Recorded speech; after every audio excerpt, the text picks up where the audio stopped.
Ahoy! Today we are finally talking about Hunter starter items and their upgrades, with a focus on one specifically that's being built a lot lately.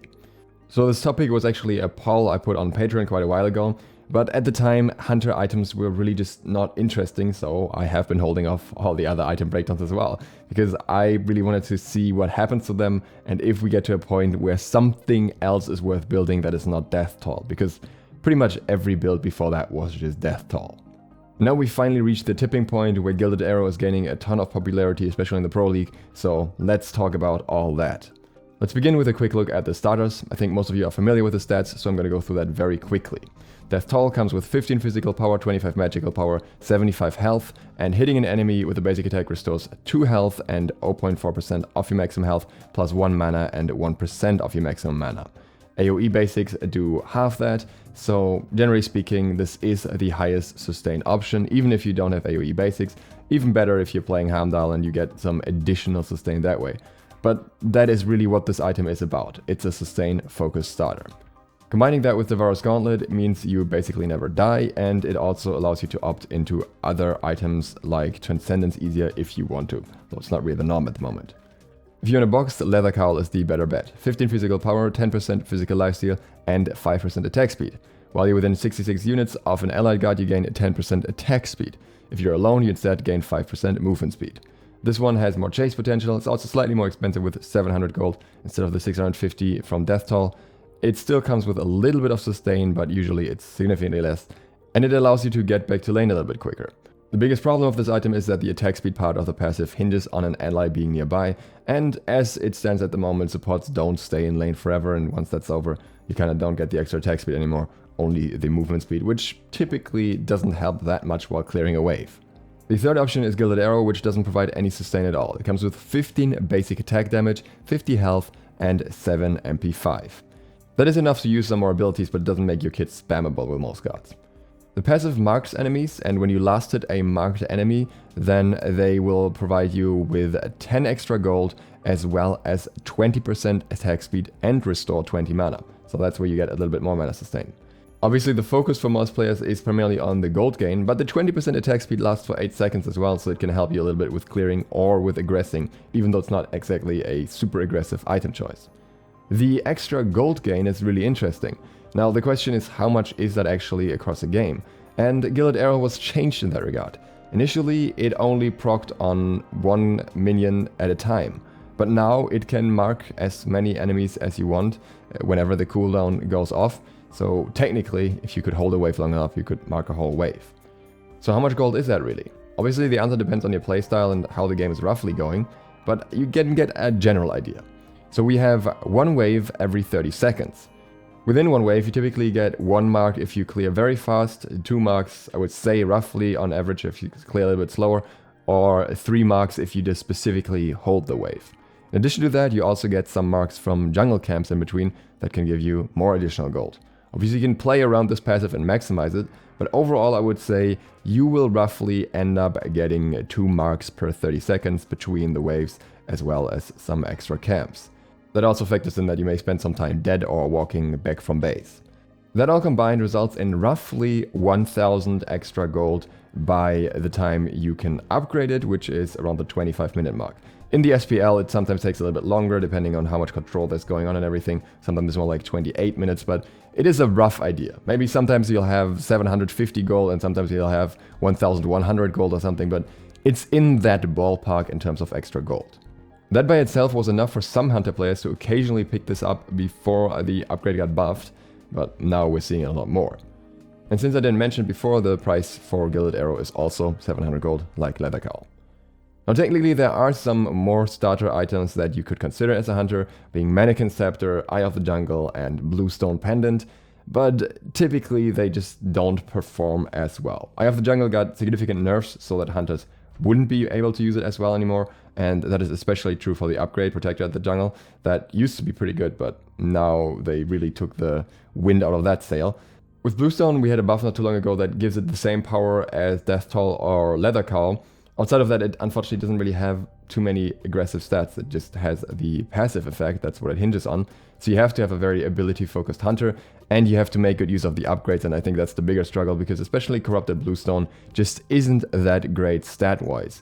If it was better, then I think we would see this being built on maybe Chiron or Medusa or something. As it stands, those guards are not exactly meta anyways, and we're gonna move on to the upgrades. In context of the upgrades, we'll also talk about magical hunters, which I think is more worth it when we look at the upgrades and the status combined. So the first one here is Death Embrace. 65 physical power, 110 magical power, and 200 health. Hitting an enemy with basic attack restores 2% of your health and mana, and half for AoE. For the longest time, this used to be the cookie cutter starter upgrade. This just provides a massive amount of sustain. It worked on structures and on pretty much any camp and everything. So they had to dial down a lot of these interactions for hunters to actually heal on waves or enemies specifically, or at least take damage from jungle camps. Now, I would say if you're a completely new hunter player, this item is still a good option to go for, because it just makes playing hunters easier. If you combine it with Devour's Gauntlet, you just get a lot of sustain and it allows a lot more room for mistakes.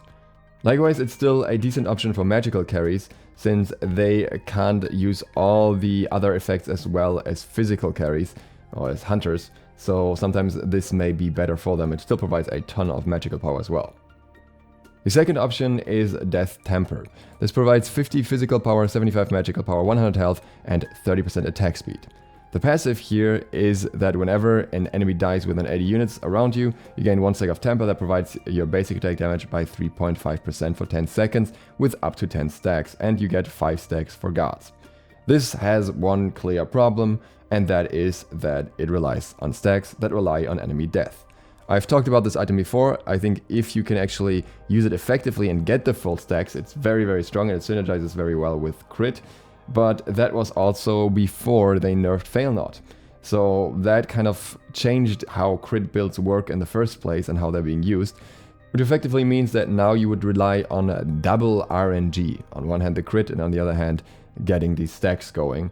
So super snowbally if it works out, but super frustrating when it doesn't, especially if you don't crit as well.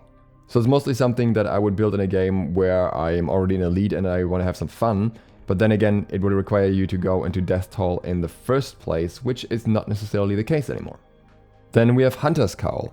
This comes with 60 physical power, 15% physical lifesteal, 20% attack speed, and the aura is while you're within 55 units of an allied guard, you gain 25% attack speed and otherwise 10% movement speed.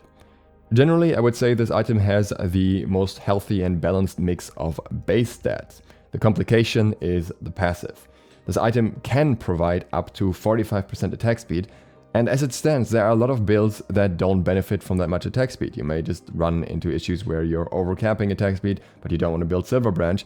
But at the same time, you also don't want to be too far away from it, because you won't always have the passive of having an allied guard nearby. I think the inconsistency between sometimes having movement speed and sometimes attack speed that makes it kind of unclear how your next fight may go is what kind of speaks against this item, even though overall it has balanced stats. And obviously the fact that there's just stronger competition. Overall, I would consider it a solid choice and not a bad item. It's just more of an A tier than an S tier item, essentially. Leader's Cowl got a buff recently. It still only provides 40 physical power to yourself, but provides 300 health, 15% attack speed, and 15% physical lifesteal now. In addition to that, the aura now provides 5% increased power to all allied nearby guards and yourself. It also still stacks Outnumber, meaning when an ally is nearby, both of you get 3% increased power. When there's an enemy nearby, that additional 3% is removed. The unfortunate thing about that is that it effectively means as long as you're not counted yourself, you will only gain 3% extra power once you outnumber the enemy 3-1, and I think that is where this really struggles. The problem is, I can't really test this because the passive didn't work so far, and it will only work on the next patch. So we'll see if they solve that or if it's still a 3-1 outnumber, because as long as it stays that way, I think it's not exactly a great item. And also I would say it's not exactly a good hunter item. It has a good mix of stats, but honestly it would feel much better to have this on your solo laner. The problem is that they will not want to build into the tier 1, into Leather Cowl. So it remains in an awkward place, and so does Diamond Arrow. This provides 80 basic attack damage and 100 health, and that is it in terms of base stats. In addition to that, when you kill an enemy, you gain 10 gold and 20% attack speed for 8 seconds. This can stack up to 3 times. If you kill an enemy guard, you gain 3 stacks and 30 gold immediately. Now here's the problem. I already said this with Hunter's Cowl, but it is even worse with Diamond Arrow. You will typically not be able to make good use of this bonus attack speed. Most normal Hunter builds provide more than 1.9 attack speed, and that means that if you were to hit full cap on this, you would just overcap by a significant amount usually, because we're looking at, I don't know, 2.1 attack speed most of the time or something, and then really you're just wasting a lot of stats. In addition to that, it's also conditional, and as we know from Death Temper, people don't really like items that rely on having to get a kill first or having to get a minion kill first in order to become effective, especially not on a Hunter where the first boxing fight might be the most important one. The extra gold gain here is actually pretty significant, so farm-wise this is a great item, it's just that it feels awkward due to the passive. That said, 80 basic attack damage may not be insane for physical Hunters, but it's very interesting for magical carries, where this translates to 400 power that you would have to build in order to get the same basic attack damage. And for magical carries, attack speed is often a harder stat to come by as well. The downside is that it doesn't affect everything, so for example Chronos 2 still scales with extra magical power, and that's where the basic attack damage doesn't factor in, but overall I think getting this extra basic attack damage is very useful. Obviously the passive being conditional still remains annoying, but for magical carries specifically, I think this item is something worth considering. Especially since it means going into Gilded Arrow, which also increases your basic attack damage early significantly. But now it's finally time to talk about Ornate Arrow. Ornate Arrow got a buff recently, and the new stats are 60 basic attack damage, 150 health, 10% attack speed, 5% critical strike chance, and the passive. All sources of gold gain are increased by 20%. For every 100 gold you have, you gain 1.25% attack speed and 1% physical critical strike chance, up to a maximum of 20 stacks. So both crit chances here are only physical, that's important to keep in mind. And if you have 2000 extra gold, that translates into 25% attack speed and 20% extra crit chance. Factoring in the bonus stats, which you should do since they're permanent anyways, this can provide 35% attack speed and 25% crit chance. Also, due to the fact that the item provides 20% extra gold, you actually technically only need 1600 gold to get the maximum passive when you compare it to somebody who doesn't have the item. The total cost of the item for the full effect is therefore 3800 gold, but we also get the extra bonus gold for building Gilded Arrow, which I said is around 1000, so the total cost after factoring that in is around 2800, which is just the typical price for any crit item. Ironically, when I first made this whole list a long time ago, I wrote down that this item was worse than Wind Demon, which was the case at the time.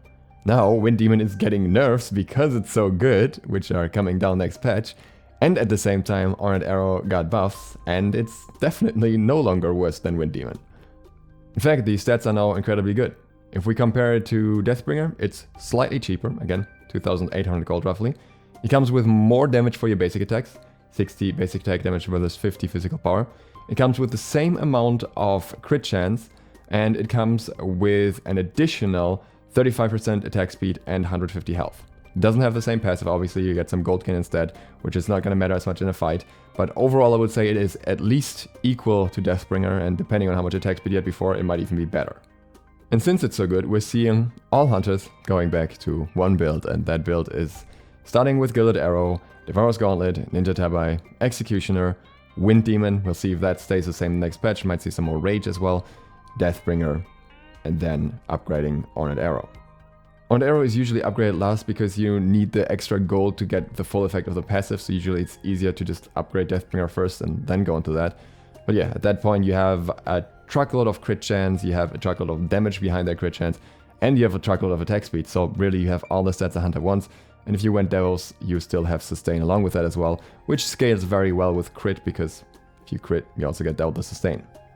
It unfortunately makes the pick and build meta for high level relatively boring, because you're gonna play hunters that benefit from crit, and you're gonna build spectral armor against them, and you're gonna build this build most of the time with slight variations.